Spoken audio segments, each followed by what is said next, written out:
Hello and welcome to episode 115 of the HamCorp training manual. In this episode, we build the nanoforge and upgrade it to tier 2. We also set up multiple biolabs in an attempt to extract the xenoxene-xenoxsis culture DNA so that we can make xenoxene and then redox. Today I am hoping to get the mothership going. However, after a quick look at this, it looks like I'm going to need a tier 2 nanoforge to continue, and I could have made the tier 1 in UV, so it's about time I do that. Now, to make the nanoforge, which is used to make nanites, I need some nanites.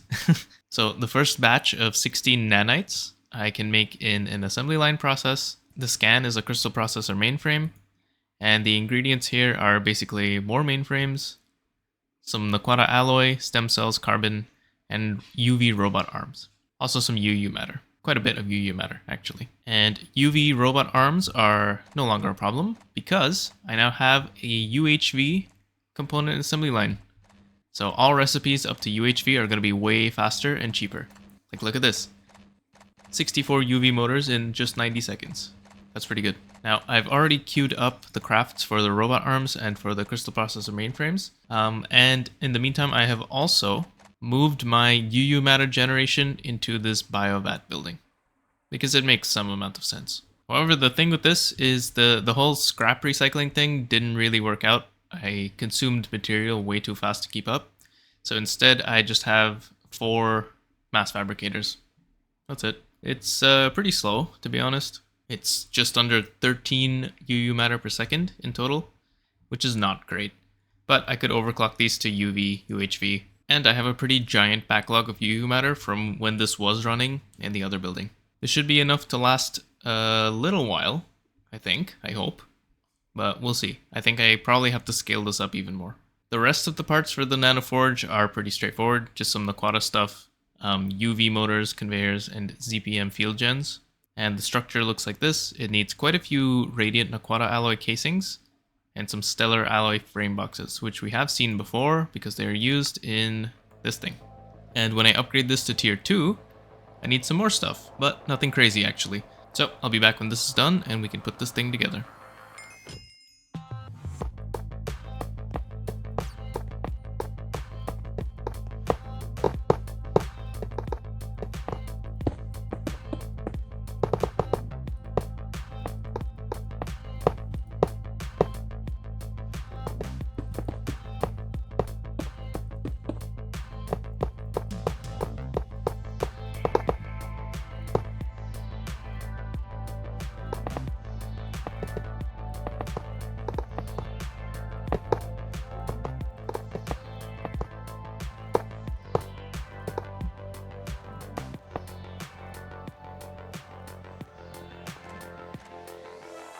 Cool. Super tall. I like it. The only problem with this, and by sharing this, I know I'm pissing some of you off. The only problem with this is that it's odd-sided in this direction. So it's off-center. Because it has to be off-center. But that's not my problem, that's yours, because I don't mind. For what it's worth, from this side it's even-sided, so I could have rotated it and set it up like that, but then these substructures would have been kind of annoying to place. Anyway, this has been hooked up, but it says it has problems. I don't know why. And I think it's because it needs these carbon nanites. So the way the nanoforge determines what tier it is it depends on the nanite in the controller slot. So right now I can only make the carbon nanites, but that is about to change. So these carbon nanites go into the controller slot, and now it's formed. I'm not sure why it says tier 0. It should be tier 1, right? Now that I have the nanoforge, making more nanites is much easier. So instead of this assembly line process with all of this stuff, it's just a simple nanoforge recipe. And it uses way less UU matter. Look at this. A stack of nanites in assembly line would cost 320k UU matter, but in the nanoforge, it's 200k. One thing about the nanoforge is that this EU usage, you don't actually need the energy hatch of this tier. So in a sense, this is a tier skipping multi. So you can use lower tier hatches. For example, I'm using a UV 256 amp laser target hatch. That is 1 amp of UMV, which is a tier higher than UIV, which means I can do this. Nanites are useful for other things too, not just for the mothership. And I don't think I'll get to it today, maybe later if I'm waiting for something. But basically, I can upgrade the PCB factory to tier 2. Remember, I said I can add this new structure that uses infinity. And once I have that structure, what I can do is I can use nanites to increase the number of parallels this has. The way it scales is kind of painful. It's logarithmic, which is very slowly growing, which means I need exponentially more nanites to get a linear increase in parallels. But we'll come back to that later. For now, I need to upgrade this nanoforge to tier 2, which means I need to make neutronium nanites. This is a UMV recipe, which is why I used the 256 amp UV energy hatch, and it's also why I built this structure already. In fact, I could probably build a third structure. I don't think there's any new materials, but I don't really need to just yet. So to make neutronium nanites, I need a lot of power, a bunch of UU matter, some ASOX, block of neutronium, all of this is fine, and a chromatic lens, which is just a chromatic glass plate in a lathe. So this is also fine. Quite easy, to be honest. So I'm gonna get my neutronium nanites and throw them in the nanoforge, and that'll upgrade it to tier 2, and then we'll see why I actually need that. Here we go, tier 2 nanoforge. Another benefit of upgrading from tier 1 to tier 2 is that it gains perfect overclocking for recipes that are lower tier than the tier of the nanoforge. Now that I have a tier 2 nanoforge, tier 1 recipes will be perfectly overclocked. We can get back to making the mothership, but actually first, let's make a shuttle. So I'm going to need to finish these 3 quests first. The first one, 2 shuttle legs. These are made with heavy duty plates tier 8, lightweight plates, and heavy duty rocket fins tier 4. Plates and the fins we've seen before, but the lightweight plates are new. This is an implosion recipe with lightweight alloy ingots, which can be made in an assembly line process using tier 8 plates, Kevlar, neutronium screws, and molten redox polymer. Alright, it's rabbit hole time. The scan is just a tier 8 plate, which is fine. So, molten redox polymer needs to be figured out. Besides that, I also need to make a shuttle nose cone, which is basically the same stuff. It boils down to needing molten redox polymer. And I need a shuttle schematic. This one is not found in a dungeon. Not exactly. What I need to do is I need to research a NASA workbench schematic for the rocket tier 8, which I have extra ones. So I can scan that to make a shuttle schematic, or rather, to make the data stick for it. And then to actually make the schematic, I need to do this assembly line process with a bunch of stuff, including some ores. I haven't looked at how to get tartarite ore, but all the others I think I can get from space mining. There's also Infinity Catalyst, Infinity, Awakened Draconium, just a bunch of stuff. Abyssal Alloy, which we've seen recently. Octiron, which is actually pretty easy to make. It's just a Alloy Blast smelter recipe with stuff that we've seen before. And Molten Astral Titanium. There's 2 ways to make Astral Titanium. One of them is from cooling Astral Titanium plasma or running it through an extreme heat exchanger. But this needs quite a bit of fusion reactor infrastructure, which I just don't really have. I kind of do all my fusion by hand. If you did have a bunch of fusion set up, you could do force plasma, which needs neon plasma. It needs a bunch of plasmas in a row, basically. Luckily, I don't have to do all that because I can use astral titanium dust, which I can get in a laser engraver with a regular titanium dust. So, roadblock right now is molten redox polymer. This is made in an LCR with redox gas, oxygen plasma, and titanium plasma. Oxygen plasma is a fusion reactor recipe. So I'll have to do this. It's not too bad. Titanium plasma, same thing. Even easier. It's a single step.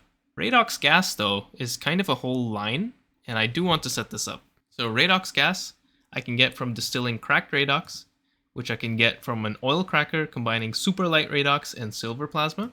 Silver plasma is easy to make with a Mark III fusion reactor. And super light redox comes from cracking light redox, which comes from cracking heavy redox, which comes from raw redox. Alternatively, this raw redox also just gives me all of these things, so I don't really need to crack them. I can just get the super light straight from raw redox. Raw redox, finally, is a coke oven recipe with Barnarda C wood and xenoxene. I don't know how to say this. Xenoxene or xenoxene. This sucks because it comes from a bacterial vat recipe that uses a ton of osmium, and I need this petri dish. And this petri dish seems to be its own whole thing. There is kind of a quest line about it over here, but it's missing another quest. General purpose fermenting bacteria. I don't know where that is. Ah, here it is. So back in UV, I left this DNA stuff for the future. Well, it is now the future. So I have to investigate this as well. This looks like a bunch of reading, so I will be right back. Okay. So a bit of reading later. This is a method to copy cultures, instead of having to make a new one every time you want to expand your bacterial vat setup. So to start off with, I need to get E. coli, which is made in a biolab with fermented spider eyes. So this is pretty easy. Then there is a wonderful bacterial vat recipe. How fun. And this gets me E. coli bacteria fluid. So I need to automate this probably, because it seems like I'm going to need a lot of this. With this bacteria fluid, I can get liquid DNA by centrifuging the fluid. It's a pretty terrible rate though, 10%, but at least it's fast. I can also make fluorescent DNA by combining this liquid DNA with radon. The quest book does say that a bunch of the fluids have incorrect spellings, so I'll let it slide this time. And finally, I can get plasma membranes and enzyme solution from centrifuging E. coli bacteria fluid. And with this enzyme solution, I can make polymerase. Terrible ratios for inputs to outputs, so I am definitely going to need a lot of E. coli bacteria fluid. Once I have these things, we can see how to proceed. Alright, next up, I need to get a DNA sample flask, specifically containing E. coli.